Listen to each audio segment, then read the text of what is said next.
Hello to all truth seekers who are ready to join me on a journey through time. Today, we're embarking on a unique trip to the past, to the times when certain beliefs and claims shaped people's lives and defined their understanding of the world. Claims that may now seem strange or illogical, but were considered unquestionable truths in their time. In this series of videos on FactUp, we will dive deep into these beliefs. I'll travel back in time, confront the claimants or even the creators of these ideas, and ask them, why do you believe this? What are your reasons? Then I'll present them with today's findings and realities, scientific evidence, historical insights, and examples that challenge their claims. This is not just a simple conversation. In this journey, we'll explore why these beliefs came to exist, how they influenced people, and what their real reasons were, as revealed over time and through history. I will use the tools of modern science, real examples, and historical data to show them the reality of these claims and ask, now that you've seen and heard these facts, what is your opinion? Do you still stand by this belief? But this is just the beginning. In every episode, we will take on new claims and explore more ideas, some rooted in specific cultures, others from historical periods scattered across the world. From rituals that were once sacred to beliefs that now might seem far from reason. This journey is not only about the past, it is also about the present. It is about understanding how we today approach beliefs and ideas, teaching ourselves to question, to reflect, and to approach every claim with an open yet critical mind. So if you're ready, let's begin. In this first episode on FactUp, we will take the first step into this journey. We'll travel back in time, discuss with the claimants, and uncover the realities behind their beliefs. And don't forget, this is just the beginning. In the next episodes, we will tackle even more intriguing beliefs and dive deeper into the truths of the past. Stay with me on FactUp as we uncover these fascinating lessons from history. All right, now I want to travel back to the 9th century, during the peak of Islamic civilization. At that time, a widely accepted belief was that the sun sets in a muddy spring when it disappears beyond the horizon. This belief is based on a verse from the Quran, Surah Al-Kahf, verse 86, which states, until, when he reached the setting of the sun, he found it setting in a spring of dark mud. Additionally, a hadith from the Prophet Muhammad says, every day at sunset, the sun goes under the throne and seeks permission from God to rise again. Now, I will have a conversation with Ibn Kathir, one of the most prominent Quranic scholars of his time, to understand his perspective on this subject. I ask him, in your interpretation of this verse, how do you explain the idea that the sun sets in a muddy spring? Is this to be taken literally, or does it have a different meaning? He responds, in my interpretation, this verse means that Dhul Qarnayn, during his journey westward, reached a location where it appeared to him that the sun was setting in a muddy spring or a dark sea. This description is based on his perspective. It does not mean the sun actually sinks into a body of water. Just as when someone stands on a beach and watches the sunset, it may seem as though the sun is disappearing into the ocean, but in reality, the sun continues its movement in the sky. Today, we know that sunrise and sunset are actually caused by the Earth's rotation. The sun is a massive star at the center of our solar system, and all planets, including Earth, orbit around it. But there's more. The sun itself is not stationary. It moves through the Milky Way galaxy, orbiting around its center. Let me show you a simple fact. Imagine this stone represents the Earth.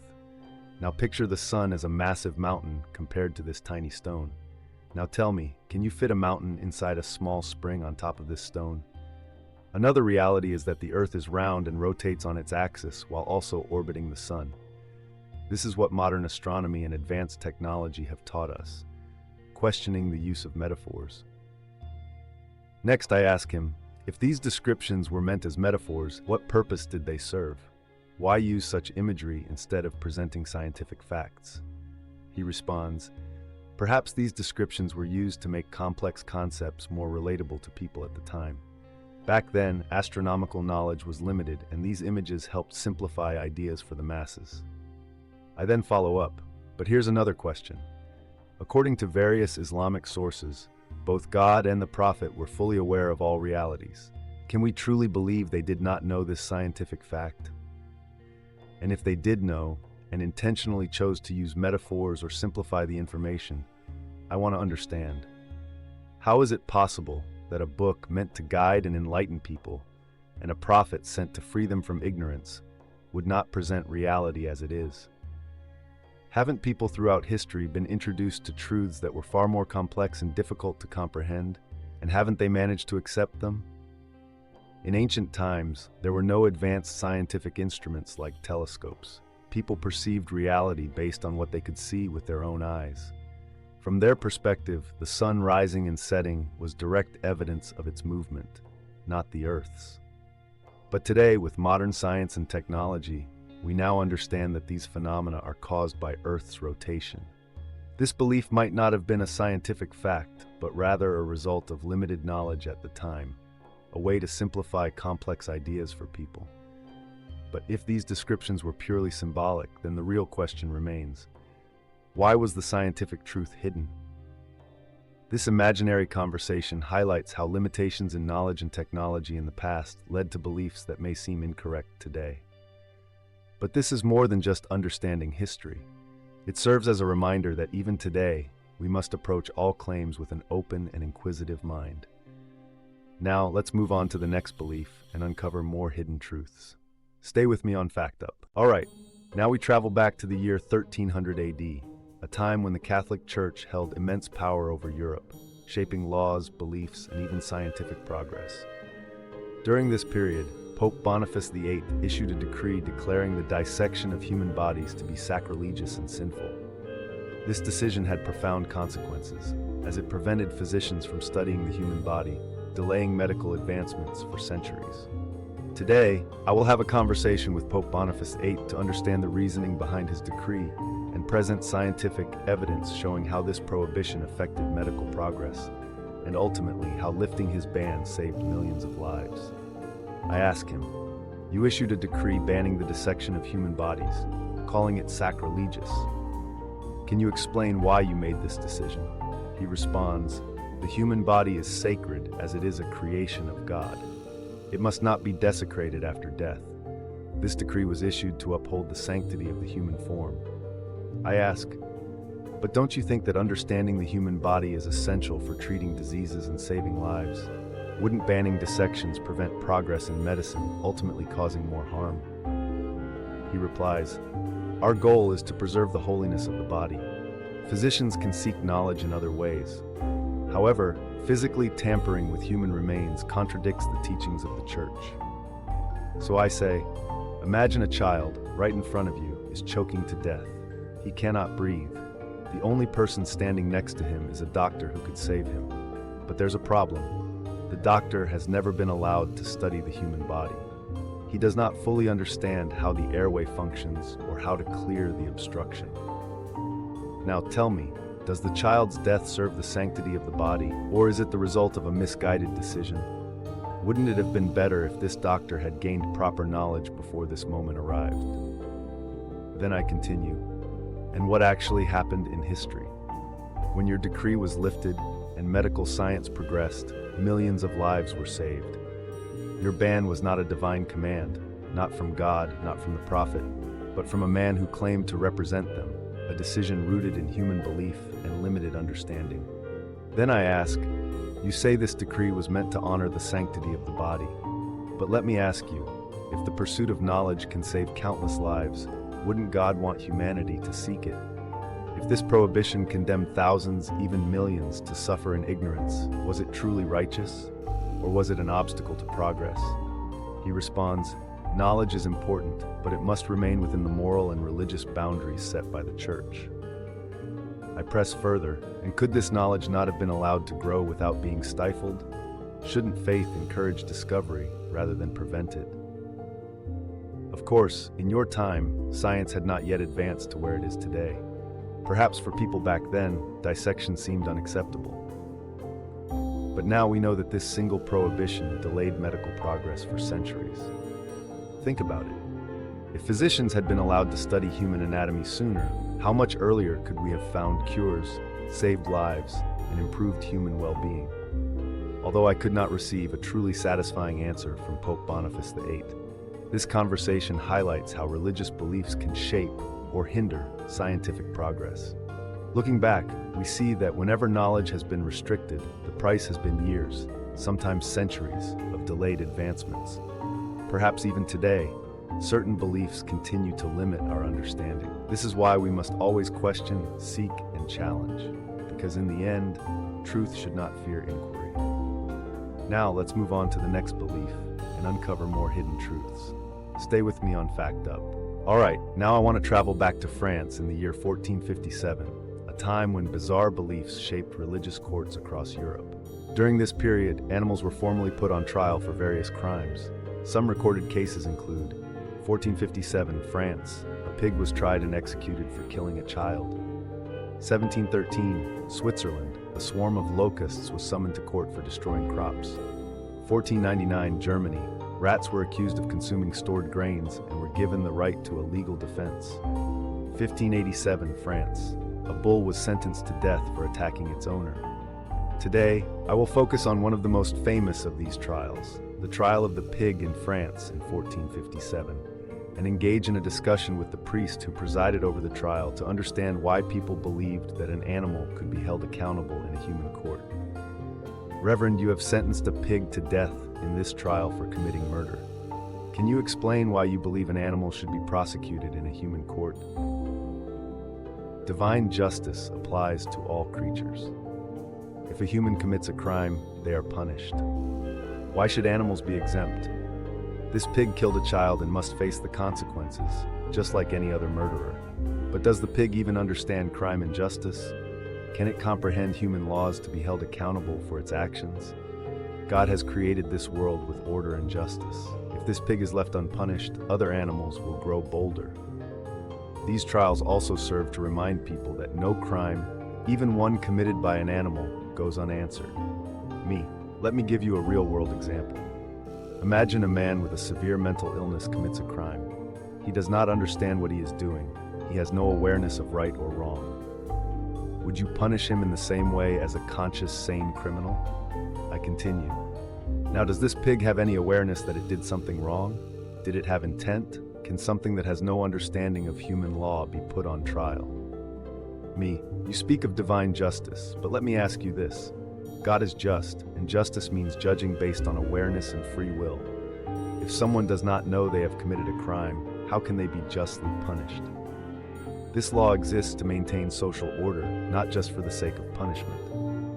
So you admit this is a social decree, not necessarily a divine one? Then why associate it with faith and divine justice?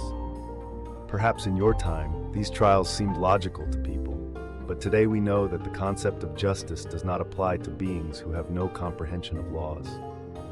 Are you aware that centuries later, this belief was abandoned, and people realized that punishing an animal is not only unjust, but entirely meaningless?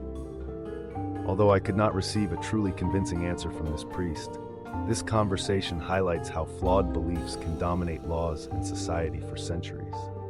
Looking back, history shows us that whenever irrationality overpowers reason, the result is strange and unjust rulings like this one. But more importantly, we must ask ourselves, what beliefs exist today that are still blindly accepted despite having no scientific or logical basis? Now, let's move on to the next belief and uncover more hidden truths. Stay with me on FactUp. The ban on coffee in the Ottoman Empire and Vatican. Alright, now we travel back to Istanbul in the year 1633, during the reign of Sultan Murad IV. He was one of the most authoritarian and strict rulers of the Ottoman Empire, determined to suppress anything he believed could threaten his rule. At this time, coffee was completely banned across the empire, and anyone caught drinking it could face severe punishment or even execution. Today, I will have a conversation with Sultan Murad IV to understand his reasoning behind this prohibition. Your Majesty, you have issued a decree banning coffee with severe punishments for those who consume it. You have even called it the devil's drink. Why? On what basis do you make this claim? Which scholar, prophet, or holy book has said such a thing? Coffee is dangerous. It stimulates the mind, keeps people awake, increases their energy, and worst of all, it encourages them to gather in coffee houses and discuss politics, governance, and rulers. This is a threat. But have you personally tried coffee? Do you know its actual effects on the body, or have you banned it based only on rumors and assumptions? Sultan, I set the laws. I do not need to try everything myself. I know that coffee leads to disorder and rebellion. That is enough for me. But is coffee really the cause of these discussions? Or is it simply that people always have questions and concerns? If you ban coffee, will they stop thinking and talking? Perhaps not, but coffee keeps them awake longer, making them discuss more. The more they talk, the more they become agitated, and this can lead to unrest. I cannot allow my empire to be weakened by such things. Let's look at this from another angle. Imagine one of your royal servants who must wake up early in the morning to perform important duties for you. After a long and exhausting night, he struggles to stay awake and lacks focus. But if he drinks a cup of coffee, his mind becomes sharper and he performs his duties more efficiently. Does that make him a criminal? Is a drink that improves a person's productivity truly dangerous? So is the problem really coffee, or is it that you don't want people to become more aware and think critically? But Your Majesty, if you look into the future, you will see that coffee is not dangerous at all. In fact, today it has become one of the world's most popular beverages. People across the globe enjoy coffee, and scientists have discovered that moderate consumption improves focus and even reduces the risk of diseases like Alzheimer's and Parkinson's. If people in your time had known that coffee would one day become a global phenomenon, do you think they would still fear it? You spoke about maintaining order and preserving your power. But let me ask you, should a strong government be afraid of something as simple as coffee? Or should a strong government be so confident that even if people become more informed, it remains stable? Governments must always be cautious. History has shown that when people become too free, chaos follows. But if you restrict freedom of thought, doesn't that prevent progress? Many great civilizations collapsed when people were no longer allowed to ask questions. Aren't you concerned that Ottoman history might follow the same path? Maybe in your time, controlling people through prohibition seemed like a good strategy. But today, we know that knowledge and awareness cannot be suppressed. Do you realize that centuries later, coffee would not only remain legal, but would also become one of the most valuable global commodities? Today, from modern cafes to academic discussions, coffee is everywhere. If coffee were truly dangerous, how could it have survived for so long and become so widely accepted? Although I couldn't get a truly satisfying answer from Sultan Murad IV, this conversation reveals how some prohibitions were not based on science or logic, but on fear of people becoming more aware. Looking at history, we see that whenever societies restricted access to information or even things that encouraged thought, the result was oppression, stagnation, and weakened governments. Today, coffee is no longer banned, but are there still prohibitions designed to limit people's awareness? We have now reached the end of this episode, but in the next video we will explore other intriguing beliefs and historical claims. If you enjoyed this discussion, stay with me on FactUp and make sure to turn on the notification bell so you'll be the first to know when new videos are released. And most importantly, your support means a lot to me. Thank you for being part of this journey.